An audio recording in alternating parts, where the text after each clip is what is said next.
on trying to get the system. They had just lost their jobs. They don't know when the next paycheck's coming. And so this created a huge source of angst with the public.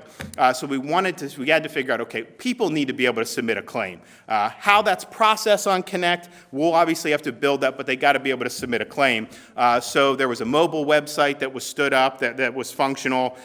We had to build an adapter to transfer data from the new mobile site to Connect. So that you would be able to actually process what people were doing. We also created a paper application because some folks didn't have access to the internet anyways, but even those that were and they couldn't get on, they needed an outlet. So we had FedEx agree to print and mail the applications to the state of Florida. And I think we got over 100,000, 150,000 via the paper route. We also offered additional areas to pick up or submit applications through CareerSource Florida and local governments. So this is, okay, how do you troubleshoot it? This is a way, at least let them submit the information. One of the things I was worried about when we kind of got into this, the DEO thought the website was good, so their more concern was about being empty-handed, not having enough people there. So I said, you got to have people that can answer the phone because they just didn't have enough. And they didn't do it right away. Once I got John Satter in there, very quickly, we went from 50 to 75 to 2,000 call center agents. And the training for call center folks, before we made changes, it took them 3 weeks just to train one person to take phone calls. So when DEO came to me and said that, I said, that's unacceptable. What are you going to do, train for 3 weeks?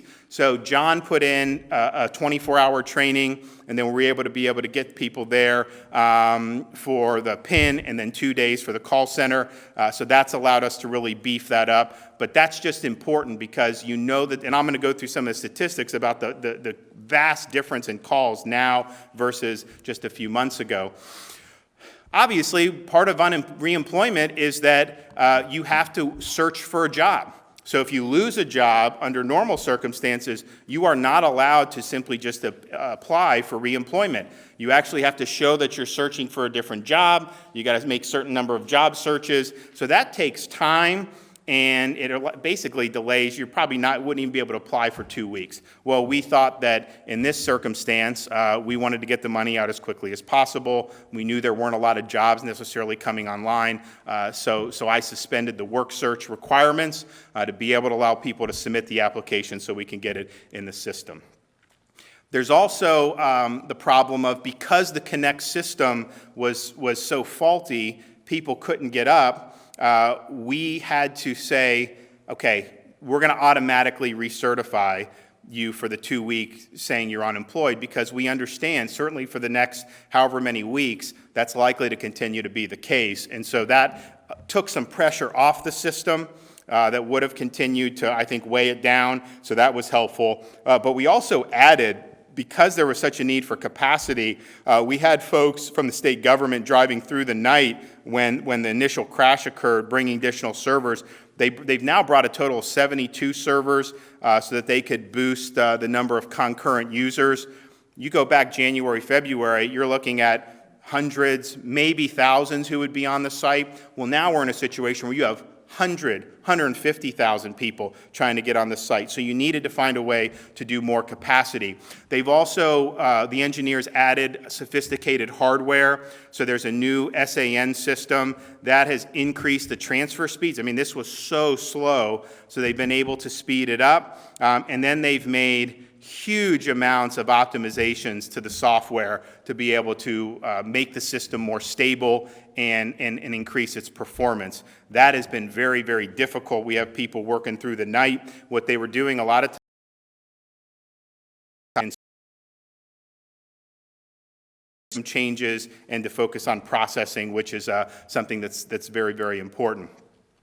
Obviously, one challenge was, yes, we waived all this stuff, and so under normal circumstances, it'd take 2 weeks before you apply, then another 3 weeks before you get paid. Here, we were in a crisis situation. We wanted to do it as quickly as possible, and so we did suspend the waiting week, but then we brought in 2,000 agency employees from different agencies to come in and supplement these efforts. So that may be something like putting the paper applications into Connect. It may be doing some of the verification. But they've had an all-hands-on-deck approach, and really we've never seen anything like that in state government. And part of it, I wanted to make it all hands-on-deck, but you really have to have a workforce that would respond to it, and the state workforce really responded to it. I think they all felt that we needed to do whatever we could to get more money out.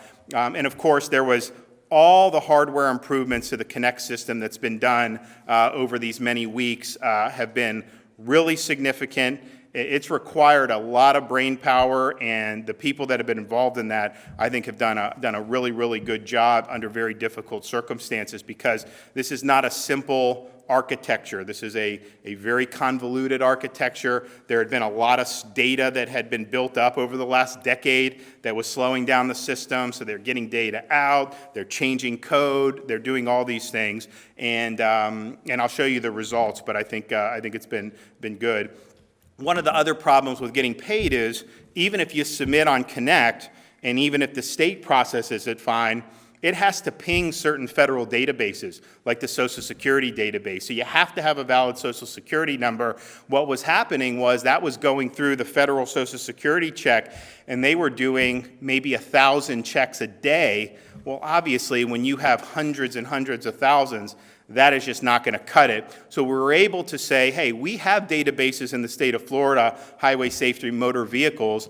They could verify this much quicker than the federal system. So we brought in the highway safety motor vehicle to verify the Social Security numbers. And so we'll see the number of claims that have now been able to move out. We would not have been able to do that had we not been able to do the highway safety motor vehicle verification. So that removed a bottleneck and has allowed more people to be paid. But that required us to show the Department of Labor that we had the data and we could do the proper verifications.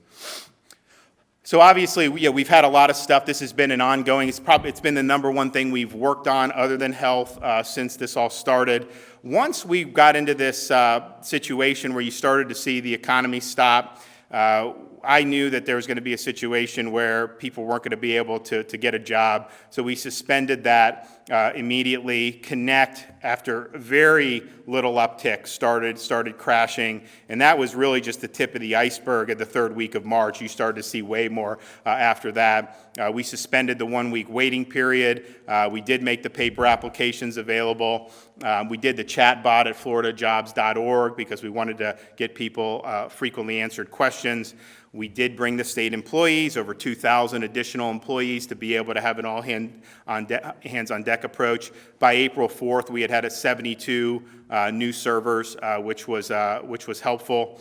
We had CareerSource and local government helping us get people applications. FedEx, of course, as I've mentioned, the mobile application online, which is a faster option for Floridians to file a claim. And then on April 15th, Secretary Satter took the helm and was able to bring to fruition some of the things that we had wanted to be there earlier, like an expanded call center. And that was something that was really, really important. When we were told that people were hung up in the system because they couldn't get on to certify their weeks, I issued executive orders to suspend that so that they would be able to get paid. And then, of course, all the hardware upgrades that DEO made, that was done a lot. They've had different people, engineers across the state of Florida and the government, come in different agencies to help out. New dashboard to show the claims being processed. The most claims submitted, there's a lot of duplicates, but when you get down from that, you kind of get what are the verified claims and how many have been processed is kind of what we're looking at. And so we have a lot of call center staff over the last couple weeks. We're even using some buildings in Florida State to be able to do the paper applications. Of course, highway safety, as I mentioned. And we have 5 call centers now up and running in the state of Florida just for reemployment assistance. So that's the most we've ever had by far. The state employees that we've surged, they've already done 100,000 processing of paper applications. And so that's something, that's a good thing. April 27th, we claimed the weeks for Floridians automatically. What happened is once you started getting into late April, the system was running a little bit better, so people were going on and claiming their weeks anyways. So a lot of them were able to do that. but the ones we weren't, we did. Now, the pandemic unemployment assistance claim application was launched April 29th. That's for people who don't qualify for reemployment assistance or the federal share of the unemployment. And so that just got those rules recently from the federal government. So that's going to be launching. John can talk a little bit about that. Obviously, we're doing in phase one, extended the waiver for work search requirements, and then we're now looking to be able to adjust the date they tried to apply because if you couldn't get on for a week, you were unemployed that week, and that should count in your favor. So here's just kind of how the numbers have shaken out. So if you look just over the last 5 years, obviously this is an unprecedented spike in reemployment applications. You had a little bit of a spike after Hurricane Irma, but nothing on this level. It's been a massive, and I think even if you were to do the Great Recession would of course be higher than Hurricane Irma, but it would not reach that weekly spike as quickly as COVID-19 has done. Average number of claims weekly, if you look at the last few years, you're looking at under 10,000 every year. Now the 58,570 that we have as a weekly average in Florida for 2020, that counts January and February, where it was very low. So if you were to look at just mid-March until the present, that number, that 58,000, would be even higher. Call center stats. So you look, very modest call center for the last 5 years, and then all of a sudden it goes up to millions and millions of calls. It has gone down because I think the processing has gotten better, and so people are starting to see the money going. But that's a huge, huge spike there to where the week of April 4th, there were 3,807,000 calls submitted into the call center. And if you look total weekly calls, almost nothing in early March before the pandemic really hit. And then, as you see, it goes up. And then really, I think that beginning of April was when we were kind of in a situation where people were really looking for answers. The system had been having problems. And then I think, as you've seen, as the system has gotten better, the calls, they're still significant, but they have become a little less so. And that's just calls per year. So the entire years preceding this, this is what we've done just in the past. Really, 90% of that's just going to be in the past 6 or 7 weeks. But even just through the beginning of May, you're way above where we've been in recent years just for the year. So that's a big, big deal. Number of claims. So if you look at the processing, so these are the number of claims that have been processed now in the state of Florida. We probably have about 900,000-ish claims that need to be processed. There's a lot that are duplicate. I think John can kind of go and explain, but if you look at just every claim submitted, there's people that have submitted paper, Connect, and PEGA. And so when you kind of filter that, you're looking at 711,000. There's still a couple 100,000 that need to be processed. But I think if you see kind of the jump that you've seen in terms of the increase, that's a function of having the state employees in a groove. That's a function of having major architectural changes made by engineers to the system to be able to process these claims in a way that is effective. And so the beginning part of this, very little. It was a slow system. A lot of times it wasn't even up. And then they've really been able to increase it. And John has been a big part of that with his leadership of trying to get this thing on track. And then we'll show you kind of how it's worked with the payments. So if you look at those two spikes, so it was the previous weekend before this one, there was almost 400,000 made over the weekend. And then last weekend, there was 456,000 in that period. The other times are still getting close to 100,000 once the system got a little bit better, which if you're doing 100,000 in a day, that's a pretty good clip. But what's happening over the weekend is they're taking the Connect down from the public. You still have PEGA, still have the ability to apply, but they're taking it. They're making additional upgrades as needed as we see the different bugs that are there, and then they just process all day long, put these checks through.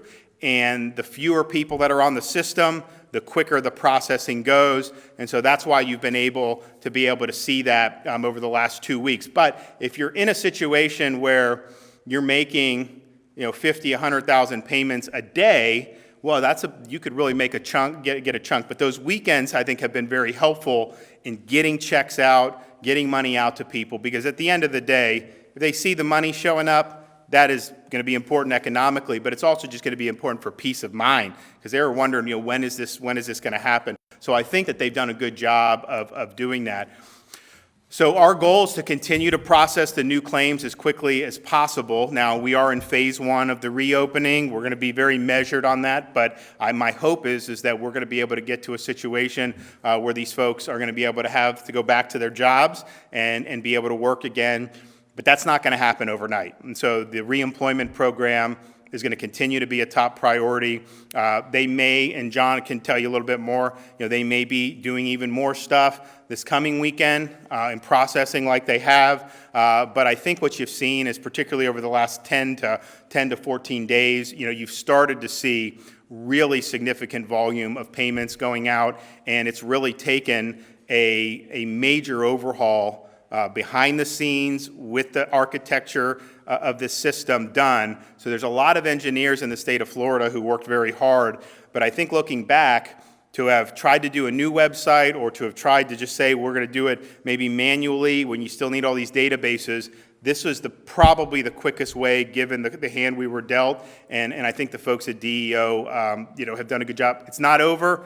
We got to do even better, and they're working around the clock to do it because we know that there's going to continue to be more claims. But I think the processing that has been done, the numbers are starting to look much better. And I think you're seeing that out in the public with people who have now been paid. They'll email John directly, and I think he can tell you that the emails he was getting 3 weeks ago versus now, that the people are appreciative of what you've done. And there's obviously some folks out there. There's questions that people have asked about, hey, I applied in mid-March and I still haven't gotten paid. And John can go into a little more details, but if that's the case, you would have been processed by now because they've processed enough. So some reasons you wouldn't be processed: incomplete application, incorrect social security number, potentially not eligible for the reemployment assistance. There is going to be the PUA, which John can talk about if people are interested in that. That will be coming out soon. But when the agency sees folks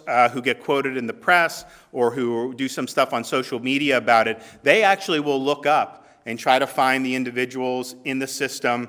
And I think most of the time, the application is incomplete. It's not like they've just been put off to the side and they're not being processed. If the application is complete, you are being processed. So if you are in that late March period and you still haven't gotten paid, call, look at your application, make sure that all the information's there. They're not going to be able to process an application if there's not a social security number. I mean, that's just a given.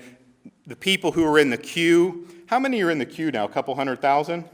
So you have the queue, which is Social Security verification, which they're doing a lot quicker, out-of-state wages. And so the federal government requires the state to confirm that, yeah, you may be unemployed in Florida, but are you earning wages in a different state? Are you applying for unemployment in a different state? So that's just part of the statutory scheme that you got to follow. So you got to do that. There's also fraud detection, where you go through and check for fraudulent claims.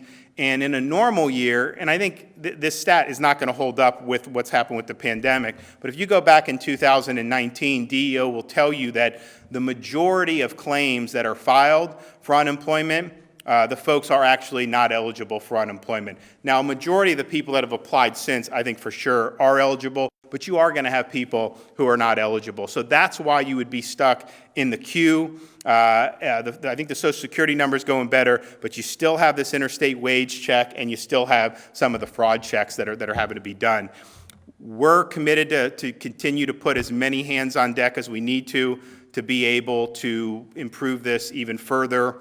But I do want to thank the folks, because we're here in the governor's office 7 days a week. They're working at DEO 7 days a week. I mean, they haven't had a day off from this, because they all understand this is important for the people of Florida, particularly folks who have fallen on hard times because of this pandemic. And I think that there's a lot of spirit within those employees to really be there and help these folks. And so I think that's what's driven them. It's not been an easy situation. I hope we're going to get, with the IG investigation, I hope we'll get some clarity on why the state would have spent all this money on this system when it clearly didn't have the capacity to handle, and not just this much, because this is unprecedented. Any system was going to have some problems.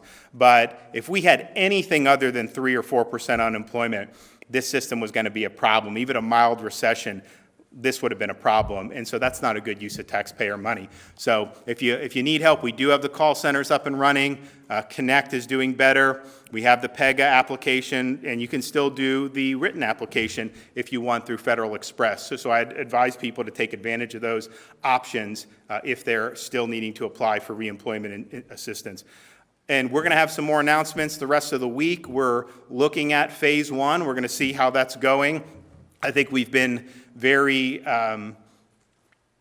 pleased with a lot of the data that we're seeing. If you look at we've increased testing, but you have a very low rate of positivity. We're down in the 4 or 5% range statewide. Even in places like Broward County and Palm Beach, they've now gone down. They're both about 10%. Just 2 weeks ago, Palm Beach was about 18% of all tests were coming back positive. That's gone down. Broward is now down about 10%. Miami has gone down, not as much, and they still have some challenges. But then the rest of the state numbers are very low. Hospital capacity has been 40, 50% this whole time. You will start to see more hospital capacity taken because of the elective procedures, but the executive order I did requires that they maintain adequate surge capacity if they do have an uptick in COVID patients. And so every hospital knows that nobody knows exactly what's going to happen with this. And some of the other states that have gone before we have, who went 2 weeks ago, you haven't seen big surges.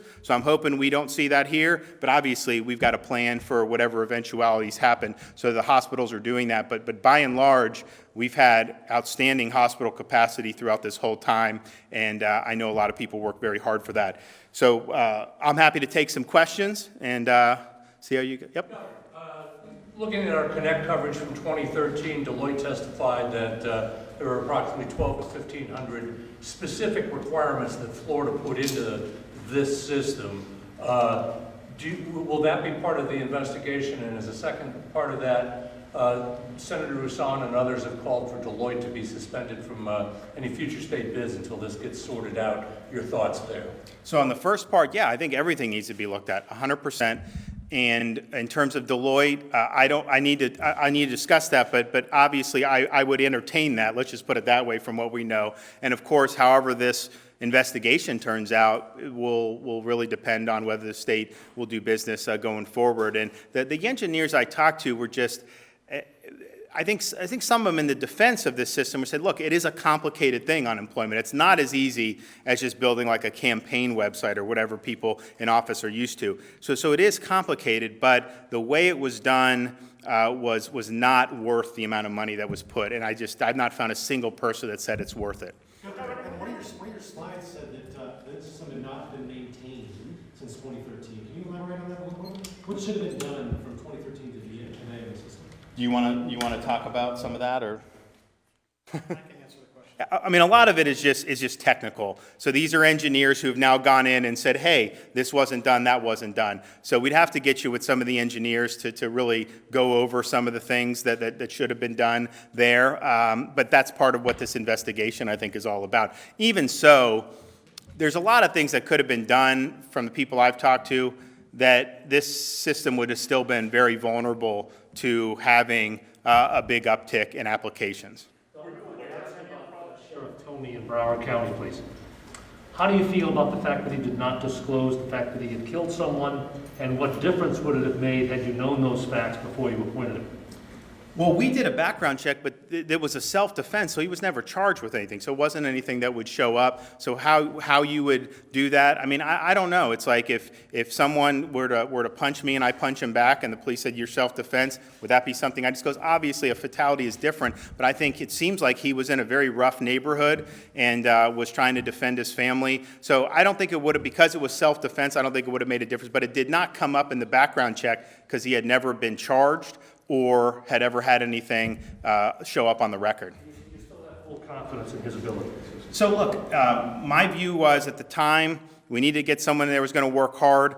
You would know more than me from people down there. It's not like he's my sheriff. I didn't even know the guy. It's not like he was a political ally of mine. I wasn't trying to do that. I was just trying to do someone that had done a good job, and I liked the fact that he had come from real tough upbringing, Florida State football, and had been a great law enforcement officer, of course. So he's gone through a lot of background investigations up to this point as well. And it seemed like he had the leadership, and people have been very pleased. I mean, the people I talked to in Broward have been pleased with what he's doing. But that's ultimately a decision that the people in Broward can make. It's not going to be anything I'm going to be getting involved in.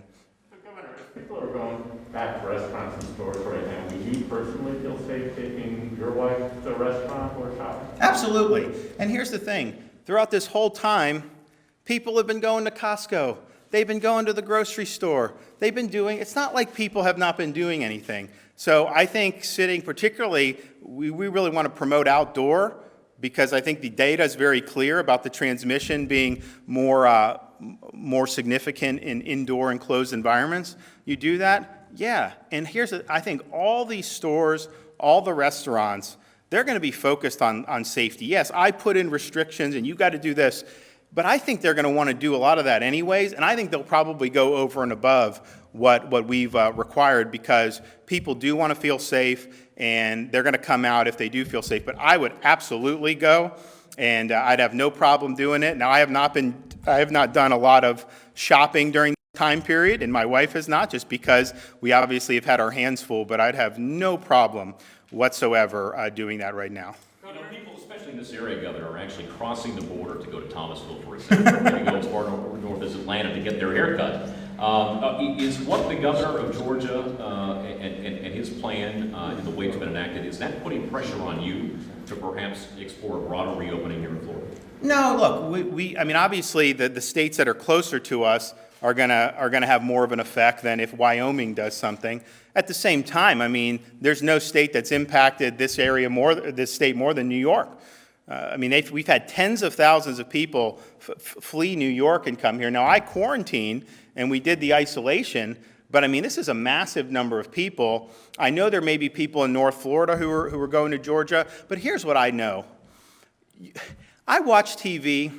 I see some of these people waving their fingers saying stay in their house, don't do anything, and yet they manage to have haircuts. How does that happen? Is that just through osmosis that they get their haircuts? Of course not. So people are doing this to a certain extent, and that's just the reality of the situation. But I met with some of the folks. We had a barbershop owner, some salon owners. I had Mayor Demings, Orange County, had written me a letter asking that we move forward with the barbershops. And what I said is, we need to get to yes. We've got to figure out how to do it, but we're working on kind of the basic safety requirements on that. But we also will look to see what the experience is in some of these other states. So I think Georgia, less putting pressure on me, but then being illuminating to see how things are going. They started this, I think, 2 weeks ago. I have not, now I don't study their numbers as much as I study Florida's, but I have not ascertained any spike, anything out of the ordinary with Georgia. So obviously we want to keep watching that, but that's a great source of information for us to see. Georgia did this, Georgia did that, what ended up happening, and so that's how you use it. When we were doing stuff here at the beginning for Florida, I studied a lot of the data out of South Korea. I was studying what was happening in northern Italy to try to see what the trends were, but also to identify why may some of the numbers have gone one way in one place and the others, and then trying to fashion our policy around that. But it was pretty clear to me from looking at that this was a disease that was not going to impact the whole spectrum of the population. It was really focused on more folks who were elderly and people that had the underlying conditions. And I think that's been borne out across the country for sure, but certainly here in the state of Florida. So getting the information, getting experience, everyone wants to do it safely. But I was impressed by talking to these barbershop folks in the salon. They've already thought about things I wasn't even thinking about, because they obviously have a responsibility, and they want to keep their folks safe. And I was also able to ask the head of the Orange County Health Department, have we seen outbreaks that have been emanating from some of these places? And they didn't have any examples of that in Central Florida, but I think that that's something that we can now ask questions about. We've been in some type of mitigation for at least 6 weeks. What is causing spread and what is not? And I talked a little bit about the Duval County beaches. There was a lot of hullabaloo about that. There's not been any evidence. Obviously, everything's going down, and I'm not saying the beach is the reason, but clearly that did not spark an outbreak. And you've seen it in other parts of the state. Brevard County has had beach access the whole time. They have 600,000 people. They've had 8 fatalities, very low numbers. And so we're getting a good sense of, what are the true high-risk situations, and what are some situations that are not high risk, and really it's not based by science or data to say that they're high risk. Governor, there's a provision in the unemployment legislation on the books is that the state can pay up to 23 weeks of unemployment, but only if the unemployment is at 10.5% or greater, based on a 3-month average from the previous third quarter. That seems impossible to meet. Is that something you think needs to be looked at? Should the legislature look at that? Well, we'll see what happens. My hope would be that this is like a V downturn and that we bounce back. And so you're getting people relief now, but that we're going to be able to bring people back online sooner than in a normal recession. I think we should all work towards that, and I think that should be the goal. And if that doesn't happen, then obviously we can reevaluate. But I think when I've approached this situation, I did it with an eye towards minimizing as much damage as I could, especially in other parts of the state other than Southeast Florida, where they didn't really have significant epidemics. We've kept a lot of things going, construction, we've accelerated road projects. The tourism is just going to be something that once people have confidence and once we're ready, we'll I think can turn on. That'll be a process as well. But I think a lot of the things in the economy, we've tried to keep going. So if you take away kind of our tourist stuff, hopefully we're not in as big a hole as some of these other states, and we can get back going a little quicker. There's a March 2019 audit, I'm sure you've seen it before, about the Connect system. It was noting numerous issues that had not been addressed. Obviously, there's a rumor that a lot of these issues, like process flow, accuracy of the data coming in and out, were not being fixed. How does this apply to the plans you do now with the system, and I guess why weren't these issues addressed before? Well, that's a question for Ken Lawson. That was a report to Lawson. It was never anything that reached my desk. We never had anybody ask me for any funding to do anything. The legislature never put any additional funding on that. And so I've read the report since it became fodder, but it was not something that ever reached my desk. The problems that we're having, you talk to the engineers, are beyond what was in that. So those may have been good recommendations, but I don't know that that is the reason why we're dealing with the problems that we're dealing now. I think these are different problems. They're more significant problems, and obviously they're problems that a $77 million system was not able to handle off the bat. Governor, on the executive orders, there are a number of people who... Anyone who's not asked the question? Yes, sir. Governor, part of the reason why you suspended the work search recertification requirement is because of the fact that nobody's really hiring. But that expires Saturday. Reopening phase 1's only going to be going on 1 week.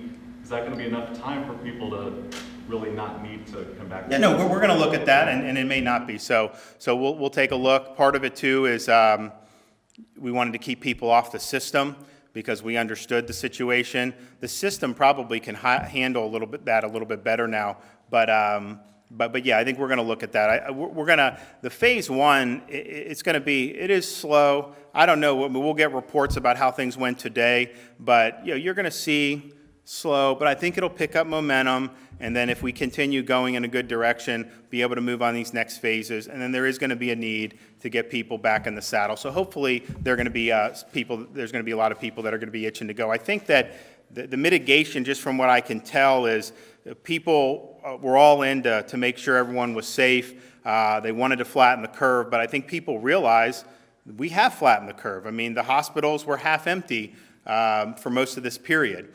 And so we've preserved the hospital system. We know that the virus isn't going to go away.